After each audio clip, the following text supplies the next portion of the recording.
Good morning students. आज हम class 7 Hindi निकुंज lesson 11 छिपा रहस्य पढ़ने जा रहे हैं। स्टार्ट करते हैं पठन से पूर्व। लगभग एक जैसी स्थितियों में जीने के आदी व्यक्तियों के लिए उस दायरे से बाहर निकलना अक्सर हानिकारक होता है। यानी जब लोग एक जैसी ही स्थिति में लंबे समय से रह रहे हैं तो उन व्यक्ति और उनको उनकी आदत हो गई है उस जीवन की, उन परिस्थितियों की, तो उन व्यक्तियों के लिए उस दायरे से बाहर निकलकर जीना या उससे बाहर निकलना बहुत ज़्यादा हानिकारक होता है। इसका कारण यह है कि हम एक दूसरे पर आश्रित होकर कार्य करते हैं, एक दूसरे पर डिपेंड रहकर काम करते हैं। मनुष्यों और पशुओं की आपसी निर्भरता इसका एक उदाहरण है। मनुष्य और पशु एक दूसरे पर निर्भर हैं, ये इस बात का एग्जाम्पल है। चर्चा करें जीवन मूल्य, यह पढ़ेंगे। स्टार्ट करता हूँ लेसन। कनाडा में मॉन्ट्रियल नाम का एक बड़ा शहर है। वहाँ कई छोटी छोटी सड़कें भी हैं। उनमें से एक है एडवर्ड स्ट्रीट। एक सड़क का या गली का नाम है एडवर्ड स्ट्रीट। उस सड़क को पियरे जितनी अच्छी तरह और कोई भी नहीं जानता। यानी उस सड़क को पियरे जो है उसके जितना अच्छी तरह से उसे कोई नहीं जानता था। उसका एक कारण था। क्या कारण था? पिछले 30 सालों से पियरे उस सड़क पर बने सभी परिवारों को दूध बांटता था। पियरे एक व्यक्ति का नाम है जो दूध सप्लाई करता है। तो जो कनाडा का मॉन्ट्रियल शहर है वहाँ की एक गली या एक सड़क है एडवर्ड स्ट्रीट। उस स्ट्रीट को पियरे से अच्छा कोई नहीं जानता था। क्यों? क्योंकि पियरे जो है वो 30 साल से उस सड़क पर बसे सभी परिवारों को दूध बांटने का काम करता है। पिछले 15 सालों से पियरे की दूध गाड़ी को एक बड़ा सफ़ेद घोड़ा खींचता था। यानी लगभग 15 साल से उसकी जो दूध गाड़ी थी जिस पे वो दूध सप्लाई करता था, उस गाड़ी को एक सफ़ेद घोड़ा खींच रहा था 15 सालों से। घोड़े का नाम जोजफ था। घोड़े का नाम क्या था? जोजफ। शुरू में जब वह घोड़ा दूध कंपनी के पास आया तब उसका कोई नाम नहीं था। यानी उस घोड़े का कोई नाम नहीं था स्टार्टिंग में जब वो आया था। कंपनी ने पियरे को सफ़ेद घोड़े के इस्तेमाल की इजाज़त दे दी। यानी उस सफ़ेद घोड़े का प्रयोग करने की इजाज़त पियरे को कंपनी ने दे दी। पियरे ने प्यार से घोड़े की गर्दन को सहलाया और उसकी आंखों में झांक कर देखा। यह एक समझदार, भला और वफादार घोड़ा है। विश्वसनीय। वफादार का मतलब होता है विश्वसनीय, जिस पे विश्वास हो सके। पियरे ने कहा, मैं इसका नाम संत जोजफ के नाम पर रखूँगा। यानी पियरे ने कहा कि यह एक समझदार और वफादार और भला घोड़ा है, तो मैं इसका नाम जो है वो संत जोजफ जो थे उनके नाम पर रखूँगा, क्योंकि वह एक नेक और दयालु इंसान थे। साल भर के अंदर ही घोड़े ने सड़क का पूरा रास्ता रट लिया। यानी उसको एकदम माइंड में सेट हो गया वो रास्ता।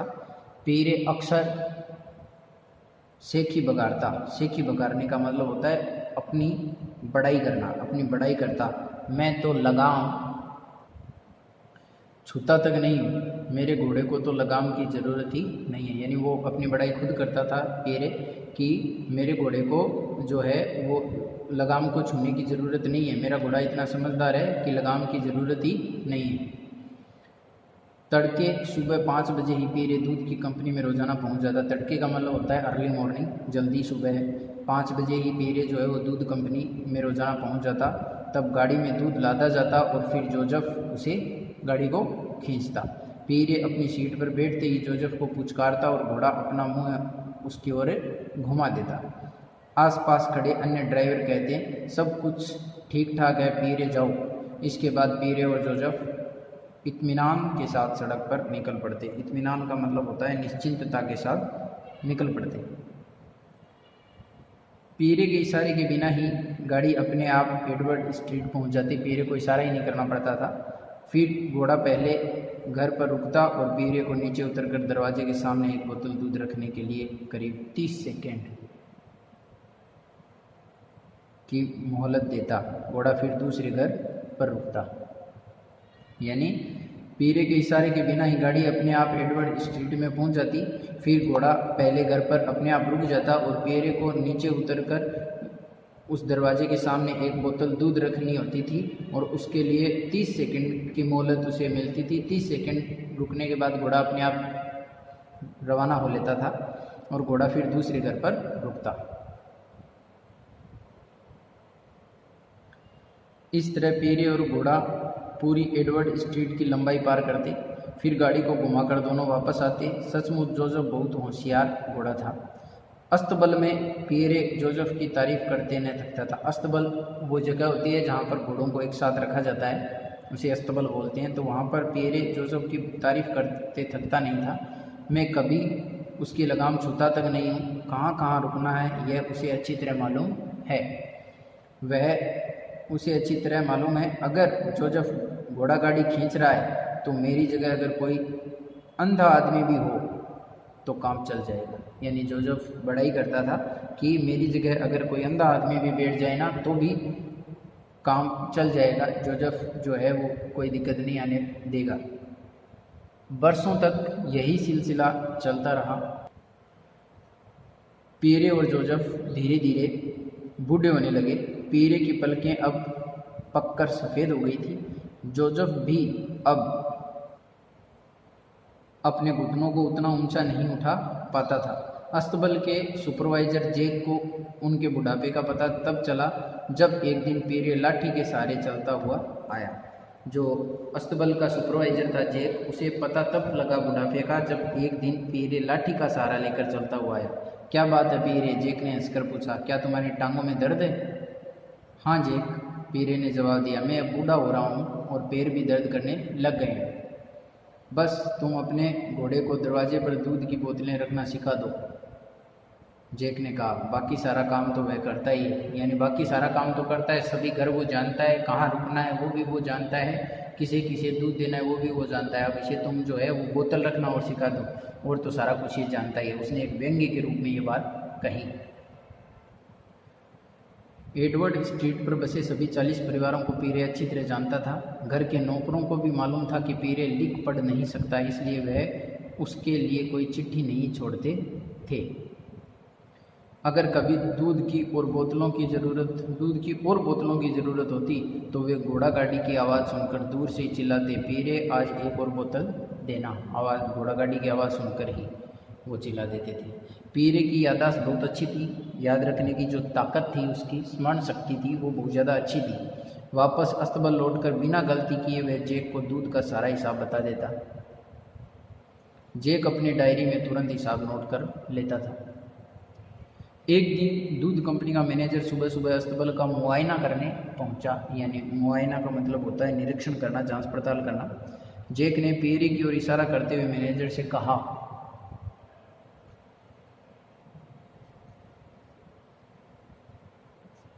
जरा देखिए तो पीरे किस तरह अपने घोड़े से बात करता है, और घोड़ा भी कितने प्यार से अपना मुंह घुमाकर पीरे की बातें सुनता है।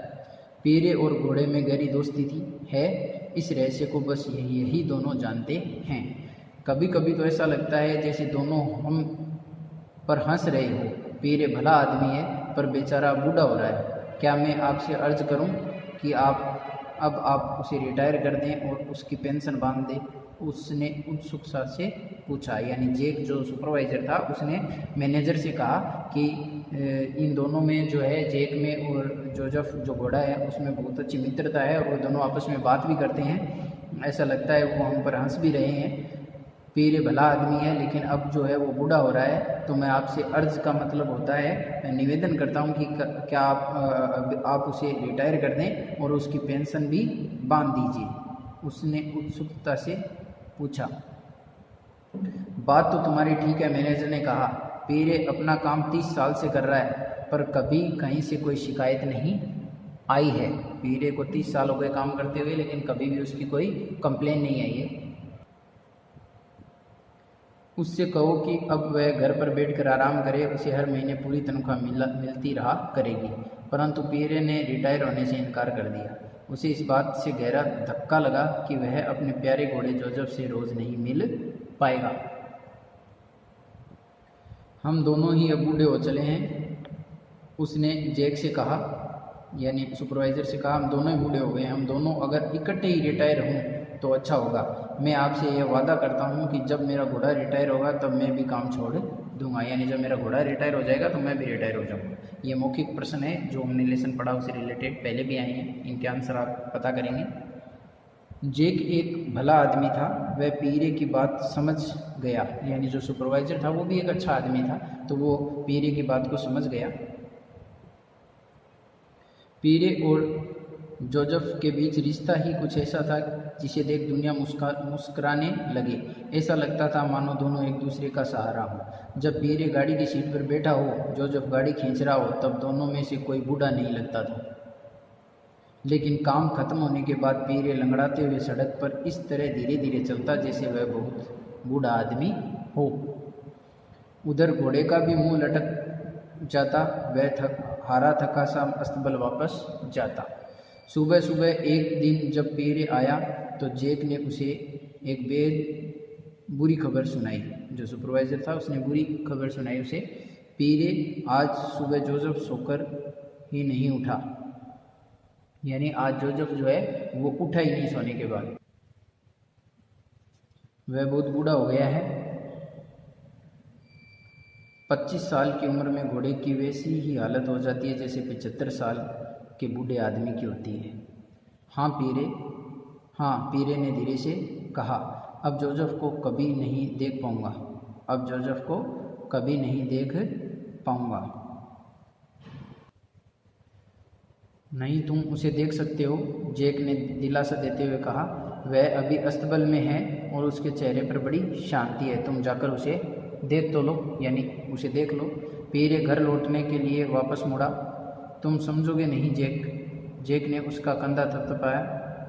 फिक्र न करो, हम तुम्हारे लिए जोसेफ जैसा ही एक और घोड़ा ढूंढ देंगे, यानी तुम चिंता मत करो। जोसेफ तो नहीं रहा, वो घोड़ा जो है वो नहीं रहा था, उसकी मृत्यु हो गई थी। तो जैक ने उसका कंधा थपथपाया और कहा, चिंता मत करो, हम तुम्हारे लिए वैसा ही एक घोड़ा वो ढूंढ देंगे और महीने भर में तुम जोसेफ की तरह उसे भी पूरा रास्ता सिखा देना है ना। पीरे बरसों से एक मोटी टोपी पहनता था। टोपी के हुड में उसकी आंखें लगभग ढक जाती थी, यानी टोपी को इस तरीके से पहनता था कि उसके हुड में उसकी आंखें लगभग ढक जाती थी। उसे उन आंखों से एक निर्जीव भाव दिखाई दिया, उसे उन आंखों से एक निर्जीव भाव दिखाई दिया। पीरे की आंखों से उसके दिल का हाल झलक रहा था। ऐसा लगता था जैसे उसका दिल रो रहा हो। आज छुट्टी ले लो पीरे, जैक ने कहा। तो जैक ने उसके मानसिक स्थिति को समझते हुए कहा कि आज तुम छुट्टी ले लो, परंतु पीरे उससे पहले ही घर वापस चल पड़ा था। अगर कोई उसके पास होता तो वह अवश्य पीरे की आंखों से लुढ़कते आंसू देखता, यानी वह असलियत में जो है वो पीरे रो रहा था, और अगर उसके पास में कोई होता तो उसे रोता हुआ देख लेता और उसका सुबकना सुनता। वो सुबक सुबक कर अंदर ही अंदर रो रहा था।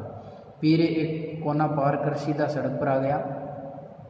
उधर तेजी से आते ट्रक के ड्राइवर ने जोर से हॉर्न बजाया और दबाकर ब्रेक लगाया, लेकिन पीरे को कुछ सुनाई नहीं दिया। 5 मिनट बाद एम्बुलेंस आई। उसके ड्राइवर ने कहा, यह आदमी मर चुका है, यानी एक्सीडेंट हो गया था। पीरे को एक जो ट्रक ड्राइवर था उसने, ट्रक तेज़ी से आ रहा था और ट्रक से उसके टक्कर हो गई और वो वहीं पे बेसुध होकर गिर गया, जिससे उसकी मृत्यु हो गई। 5 मिनट बाद जो एम्बुलेंस आई तो एम्बुलेंस के ड्राइवर ने कहा कि यह आदमी मर चुका है। तब तक जैक और दूध कंपनी के कई लोग वहां आ पहुंचे और पीरे के मर्द शरीर को देखने लगे। ट्रक ड्राइवर ने गुस्से में कहा, यह आदमी खुद ब खुद ट्रक के सामने आ गया। शायद ट्रक दिखा ही नहीं। वह ट्रक के सामने इस तरह आया जैसे उसे कुछ दिखाई ही नहीं दे रहा हो, जैसे वह एकदम अंधा हो। ट्रक ड्राइवर ने कहा कि यह एकदम जैसे अंधा व्यक्ति चलता है वैसे चलते हुए ट्रक के आगे आ गया, जैसे इसे ट्रक दिखाई नहीं दिया हो। एम्बुलेंस का डॉक्टर अब लाश की ओर झुका। अंधा? वह आदमी तो सचमुच अंधा था। जरा उसकी आंखों का मोतियाबिंद तो देखो। मोतियाबिंद आंखों की एक बीमारी होती है। तो डॉक्टर ने कहा कि यह आदमी तो वाकई में अंधा था। यह कम से कम 5 साल से अंधा रहा होगा। और उसने बहुत ही आश्चर्यजनक बात बताई कि यह कम से कम 5 सालों से अंधा है। फिर उसने जैक की तरफ मुड़कर कहा, तुम कहते हो कि यह आदमी तुम्हारे लिए काम करता था, तुम्हें नहीं मालूम कि वह अंधा था? यानी डॉक्टर ने कहा तुम कह रहे हो कि ये हमारे यहाँ पर दूध कंपनी में काम करता है, तुम्हें पता नहीं कि ये 5 सालों से लगभग अंदर है? नहीं नहीं, जैक ने हल्के से कहा, यह रहस्य हम में से किसी को नहीं पता। यानी पियरे ने कभी एहसास ही नहीं होने दिया लोगों को कि वो बहुत समय से अंधा है। सिर्फ उसके दोस्त जोसेफ को पता था।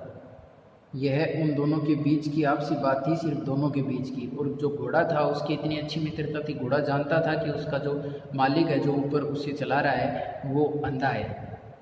तो देखो, एक पशु प्रेम की अनूठी कहानी हमने इस लेसन में पढ़ी है और वाकई में ये पता चला है हमें कि पशु प्रेम जो है वो पशु जो है वो प्रेम से अगर हम उन्हें रखें, प्रेम का व्यवहार करें, तो वो हमारे लिए कितने वफ़ादार हो जाते हैं, कितने मददगार हो जाते हैं। इस लेसन में हमने पढ़ा कि पियरे और जोसेफ के बीच का आपसी प्रेम जो है वो देखने को मिला।